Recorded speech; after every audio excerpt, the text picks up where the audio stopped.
আপদ বিপদ, যত বিপদ আসে সবগুলি হলো তোমাদের হাতের কামাই, তোমাদের নিজের কর্মফল। কিন্তু এগুলি আমি আল্লাহ তাআলা ওয়ায়াফু আন কাসীর, তোমাদের যেই বিপদ, যেই গুনাহ, যেই অন্যায়, জুলুম, অত্যাচার, নির্যাতন, অধিকাংশই আমি আল্লাহ তাআলা মাফ করে দেই। জোরে বলেন সুবহানাল্লাহ। ওয়ায়াফু আন কাসীর, মানুষ যে গুনাহ করে, তাফসীর ইবনে কাসিরের মধ্যে উল্লেখ করা হয়েছে, মুহাসসিরিন কেরাম লেখেন যে মানুষ যে গুনাহ করে 50% গুনাহ আল্লাহ তাআলা এমনিতেই আল্লাহ তাআলা মাফ করে দেয়। জোরে বলেন সুবহানাল্লাহ। আর বাকি দোয়া করলে মাফ করে দেয়, দান করলে, সদকা করলে মাফ করে দেয়। দেখেন আল্লাহ তাআলা কত দয়া, কত মায়া। এরপরেও আমরা ইসলামের দিকে ধাবিত হতে চাই না, ইসলামের কথা আমরা শুনতে চাই না। আমার মুসলমান ভাইরা, আল্লাহ পাক রব্বুল আলামিন বলেন, ইন্নাল্লাযীনা কাযযাবু বিআয়াতিনা ওয়াস্তাকবারু আনহা লা তুফাত্তাহু লাহুম আবওয়াবুস সামা। সূরা আরব 40 নম্বর আয়াতে আল্লাহ তাআলা বলেন, ইন্নাল্লাযীনা কাযযাবু, যারা আমি আল্লাহর আয়াতকে মিথ্যা প্রতিপন্ন করে, ওয়াস্তাকবারু আনহা, এবং মিথ্যা প্রতিপন্ন করার পরে অহংকার করে কোরআন থেকে দূরে চলে যায়, অহংকার করে ইসলাম থেকে দূরে চলে যায়, অহংকার করে নবীজির আদর্শ থেকে দূরে চলে যায়। আল্লাহ বলেন, লা তুফাত্তাহু লাহুম আবওয়াবুস সামা, আকাশের দরজাগুলি তার জন্য খোলা হবে না। ওয়ালা ইয়াদখুলুনাল জান্নাতা হাত্তা ইয়ালিজাল জামালু ফি সাম্মিল খিয়াত, আসমানের দরজাগুলি তার জন্য বন্ধ থাকবে, খোলা হবে না। শুধু তাই নয়, সে জান্নাতে প্রবেশ করতে পারবে না যতক্ষণ পর্যন্ত একটা সুয়ের ছিদ্র দিয়ে উট প্রবেশ করতে না পারবে। উট যদি সুয়ের ছিদ্র দিয়ে প্রবেশ করতে পারে, তাহলে ওই ব্যক্তিও জান্নাতে যেতে পারবে। আপনারা বলেন, সুয়ের ছিদ্র দিয়ে উট প্রবেশ করা সম্ভব? কি বলেন ভাই, সম্ভব? সম্ভব না। আর যারা কোরআনকে অস্বীকার করে, আল্লাহর দ্বীনকে অস্বীকার করে, তারাও জান্নাতে যাওয়া কখনোই সম্ভব নয়।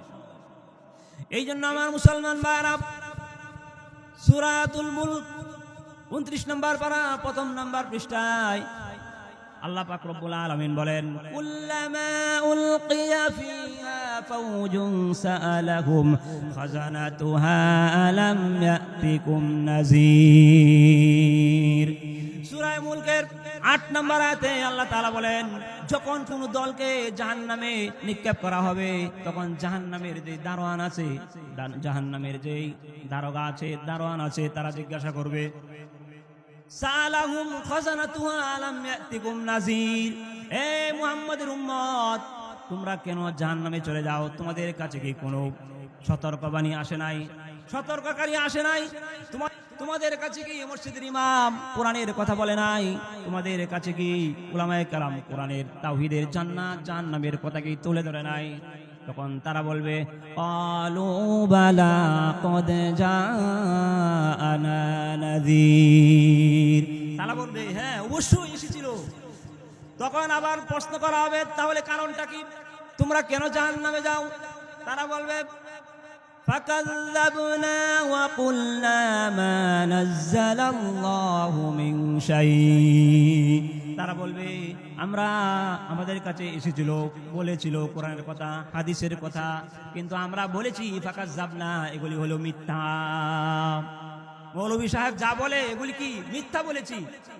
মা নাযালাল্লাহু মিন শাই, আর বলেছি এগুলি আল্লাহ তাআলা নাজিল করে নাই। জোরে বলেন নাউযুবিল্লাহ। আজকে যে কোরআন আয়াতগুলি বলছি, এগুলি আল্লাহ তাআলা নাজিল করে নাই। কি বলেন? তারা বলবে যে আমরা বলছি এগুলি নাজিল করে নাই। ইন আনতুম ইল্লা ফি দালালিন কাবীর, আর বলছি যে তোমরাই হলে পথভ্রষ্টের মধ্যে নিমজ্জিত। এবার চিন্তা করেন, যারা তাওহীদের দাওয়াত দেয় তারা নাকি পথভ্রষ্টের মধ্যে আছে, তারা এই কথা বলতো। আমার মুসলমান ভাইরা, 10 নম্বর আয়াতে আল্লাহ বলেন, قالوا لو كنا نسمع أو نعقل ما كنا في أصحاب السعير।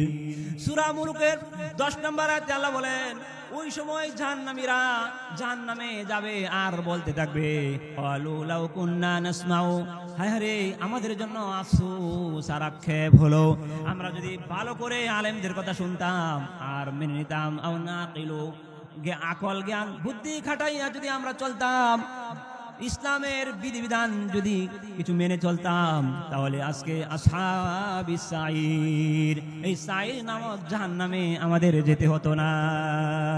কি বলেন ঠিক না? তারাই কথা বলবে। এই জন্য সতর্ক থাকতে হবে, আমরা যেন কখনোই জাহান্নামে যেন আমাদের পাঠা না যায়, আমরা যেন জাহান্নামের রাস্তায় যেন আমরা কদম না বাড়াই। আমার মুসলমান ভাইরা, আল্লাহ পাক রব্বুল আলামিন মুসলমানদেরকে বিভিন্ন ভাবে মর্যাদায় সম্পন্ন করেছেন, তাদেরকে মর্যাদা সম্পন্ন করেছেন। আল্লাহ পাক রব্বুল আলামিন দামি বানায় দিয়েছে, জান্নাতের সার্টিফিকেট দিয়েছে। এমন অনেক সাহাবীদের ঘটনা আছে, কি বলেন আছে না নাই? এমন একজন সাহাবী নবীর মুহাব্বত তাদের অন্তরে এমন ভাবে গেঁথে নিয়েছেন, তার কারণটা কি? সহিহ বুখারী শরীফ 82 নম্বর হাদিস, নবীজি বলেন লা ইউমিনু আহাদুকুম হাত্তা আকুনা আহাব্বা ইলাইহি মিন ওয়ালিদিহি ওয়া ওয়ালাদিহি ওয়ান নাসি আজমাইন। নবীজি বলেন তোমরা ততক্ষণ পর্যন্ত মুমিন হতে পারবা না যতক্ষণ পর্যন্ত আমি নবীজিকে মুহাব্বত বেশি না করবা, ভালো না বাসবা। এই হাদিস শোনার পরে সাহাবায়ে কেরাম পাগল পারা হয়ে গেলেন, নবীজিকে ভালোবাসতে শুরু করলো, মুহাব্বত করতে শুরু করলো। এমন মুহাব্বত নবীজিকে করেছেন, জান প্রাণ তারা দিয়েছে ইসলামের জন্য। জোরে বলেন দিয়েছে কি দেয় নাই? দেয় নাই? আমার মুসলমান ভাইরা, সূরা তাওবা 111 নম্বর আয়াতে আল্লাহ বলেন ইন্নাল্লাহা আশতারা মিনাল মুমিনিনা আনফুসাহুম ওয়া আমওয়ালাহুম বিআন্না লাহুমুল জান্নাহ। আল্লাহ তাআলা বলেন শোনো, মুমিনদের জান এবং মাল আমি আল্লাহ তাআলা জান্নাতের বিনিময়ে ক্রয় করে নিয়েছি। জোরে বলেন সুবহানাল্লাহ।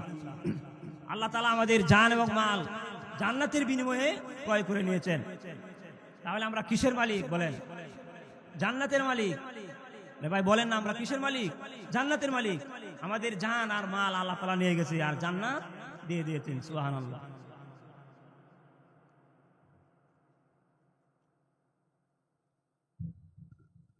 এখানে আরেকটা গুড নিউজ, যে প্রতিটি হরফে হরফে কিন্তু আমরা কি পাচ্ছি? 10টা করে নেকি পাইতেছি। এই জন্য কান দিয়ে যদি আজকে শুনি, হাজার হাজার নেকি আমরা কোরআন থেকে আজকে নিতে পারবো। আমার মুসলমান ভাইরা, নবীজিকে সাহাবীরা এমন ভাবে মুহাব্বত করেছেন। একজন সাহাবীর ঘটনা বলে আমি আমার আলোচনা শেষ করে দিব। সাহাবীর নাম হলো হানজালা রাদিয়াল্লাহু তাআলা আনহু। নবীর একজন সাহাবী হানজালা রাদিয়াল্লাহু তাআলা আনহু নতুন বিবাহ করেছেন। নতুন বিবাহ করার পরে নবীজি সাহাবীকে বললেন, তোমাকে আমি রুখসত দিলাম, অনুমতি দিলাম, উহুদের যুদ্ধে তোমার যেতে হবে না। কিন্তু যুদ্ধটা যখন শুরু হয়ে গেল,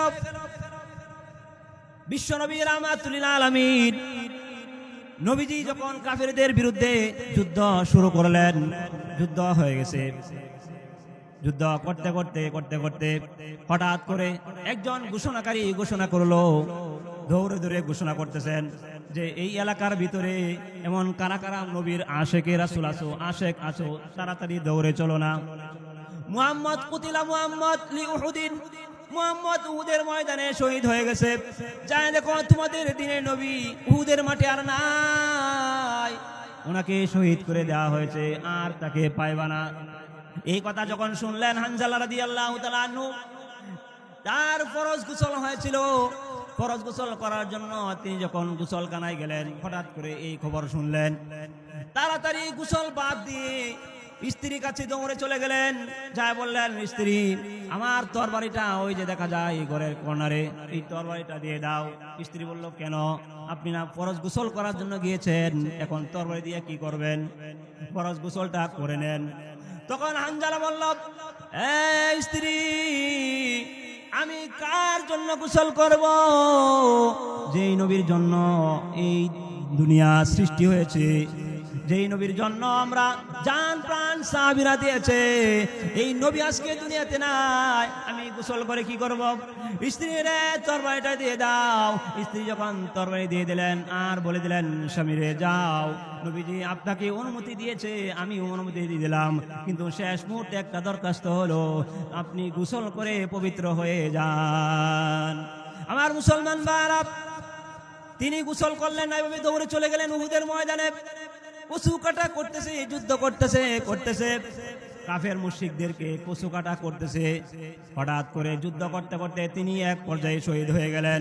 উহুদের যুদ্ধটা যখন শেষ হয়ে গেল, নবীজি সাহাবীদেরকে ডেকে ডেকে বললেন, সাহাবীরা রে, উহুদের যুদ্ধের মধ্যে আমার যত সাহাবী শহীদ হয়েছে, সকল সাহাবীর লাশকে এখানে একত্রিত জমা করো। আমার মুসলমান ভাইরা, সাহাবীরা উহুদের মাঠ থেকে বিভিন্ন স্থান থেকে সাহাবীদেরকে একত্রিত করলেন, কিন্তু এমন একজন সাহাবীর লাশ খুঁজে পাওয়া যায় না। হানজালা রাদিয়াল্লাহু তাআলা আনহু নবীর সাহাবী, দেখেন কত বড় আশিক, নবীর সাহাবীর লাশটা তো খুঁজে পাওয়া যায় না। নবীজি বললেন তাদেরকে গোসল দেওয়া হবে না, গোসল দেওয়া হবে না। এই শহীদদের রক্ত কিয়ামতের কঠিন ময়দানে হাসরের মাঠে বেশি উঠবে, এই জন্য তাদেরকে গোসল দেওয়া যাবে না। আমার মুসলমান ভাইরা, করুণ কাহিনী, বিশ্বনবী রাহমাতুল লিল আলামিনের কাছে সকল সাহাবীর লাশ যখন একত্রিত করলেন, হানজালার লাশ নাই। উহুদের মাঠে কোথায় গেল হানজালা? খুঁজেও পাওয়া যাচ্ছে না। এই মুহূর্তে নবীজি আবার খবর লাগাইলেন, তাড়াতাড়ি যায় দেখো হানজালা কোথায় আছে। আমার ভাইরা, আল্লাহ পাক রব্বুল আলামিন এই দুনিয়ার পানি দিয়ে যে গোসল করাবে, এটা আল্লাহ তাআলার মানসা নয়।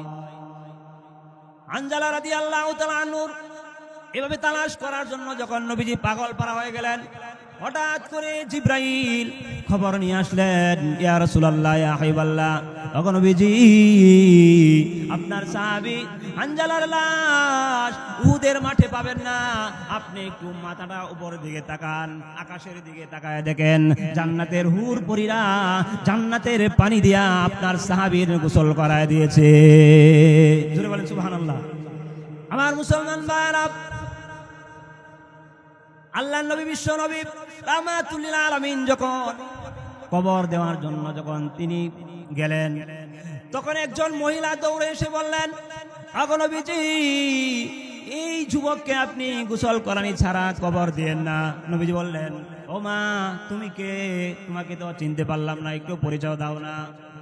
তখন হানজালার স্ত্রী চোখের পানি ছেড়ে দিয়ে কান্দে আর ডেকে ডেকে বলেন, নবী গো, আমি হলাম হানজালার হতভাগা স্ত্রী, নতুন বিবাহ দিয়েছেন, নতুন বিবাহ করেছেন, আপনি তো বিবাহ করাইছেন, আপনি অনুমতি দিয়েছিলেন উহুদের যুদ্ধে না যাওয়ার জন্য, কিন্তু আমার স্বামী হানজালা নাপাক, তাকে গোসল না করাইয়া কবর দিয়েন না। নবীজি জিজ্ঞাসা করলেন, আপনার কি হয়? পরিচয় দেওয়ার পরে নবীজি সাল্লাল্লাহু আলাইহি সাল্লাম গোসল দেওয়ার জন্য যখন তালাশ করলেন, তখন আবার জিবরাইল আলাইহিস সালাম সেই খবরটা নিয়ে আসলেন। আমার মুসলমান ভাইরা, ঘটনাটার মূল শিক্ষণীয় যেই কথাগুলি যেখানে আমাদের দৃষ্টি দিতে হবে, যে একজন আশিক রাসূল হলে কতটুকু দিনের জন্য জান এবং প্রাণ দিতে পারে। একজন নিজের স্ত্রীর চিন্তা করে নাই, সন্তানের চিন্তা করেন নাই, বাবার চিন্তা করে নাই। মুসলমান জান দিতে রাজি, প্রাণ দিতে রাজি, স্ত্রী হারাইতে রাজি, মা বাবা ছাড়তে রাজি, কিন্তু আখিরি জমানার পয়গাম্বর রাহমাতুল লিল আলামিনকে তারা ছাড়তে রাজি না। বলেন ঠিক কিনা? আজকে এই দিনের জন্য তারা কত কুরবান হয়েছে। আমার মুসলমান ভাইরা, আল্লাহ পাক রব্বুল আলামিন বলেন, ওয়ানাদা আসহাবুন নারি ওয়া আসহাবুল জান্নাহ আন আফিদু আলাইনা। সূরা আরাফের 50 নম্বর আয়াত আমি আপনাদের সামনে পাঠ করেছি। যে আল্লাহ তাআলা বলেন, জাহান্নামীরা বলবে জান্নাতীদেরকে যে আমাদেরকে একটু খাবার দাও, আমাদেরকে একটু খাবার দিয়ে দাও, আমরা জাহান্নামে জ্বলতে জ্বলতে আমাদের কলিজা পুরে সারকার হয়ে গেছে। ওয়ানাদা আসহাবুন নার ইয়া আসহাবাল জান্নাহ আন আফিদু আলাইনা মিনাল মা'i ওয়া মিম্মা রাযাকাকুমুল্লাহ, একটু পানি দাও, আমাদের কলিজা ঠান্ডা করি, অথবা একটু খাদ্য দাও, রিজিক দাও। তাফসীরে কিতাবে লেখা হয়েছে, তাফসীর ইবনে কাসিরের মধ্যে, যে সন্তান বাবার কাছে চাইবে যে বাবা আমি তো জাহান্নামী হয়ে গেছি, আমার কলিজা পুড়ে ছাই হয়ে গেছে, মিনাল মা একটু পানি দাও, আও মিম্মা রাযাকাকুমুল্লাহ অথবা একটু রিজিক দাও। আল্লাহ তাআলা শিখায় দিলেন ক্বালু ইন্নাল্লাহ হাররামাহুমা আলাল কাফিরিন। আল্লাহ তাআলা জান্নাতীদের বলবেন, এই জান্নাতীরা তোমরা জবাব দিয়ে দাও যে কাফেরদের জন্য, মুশরিকদের জন্য, নাস্তিকের জন্য, মুরতাদের জন্য, ইসলাম বিরোধী যারা আছে তাদের জন্য হাররামাহুমা এই দুইটা খাদ্য আল্লাহ তাআলা চিরতরে হারাম করে দিয়েছেন। মুহতারাম হাজিরিন, আল্লাহ পাক রব্বুল আলামিন আমাদের সকলকে যে আলোচনাগুলি করেছি সেই আলোচনাগুলির উপর আমল করার তৌফিক দান করুন এবং আমরা যেন জান্নাতের পথে চলতে পারি।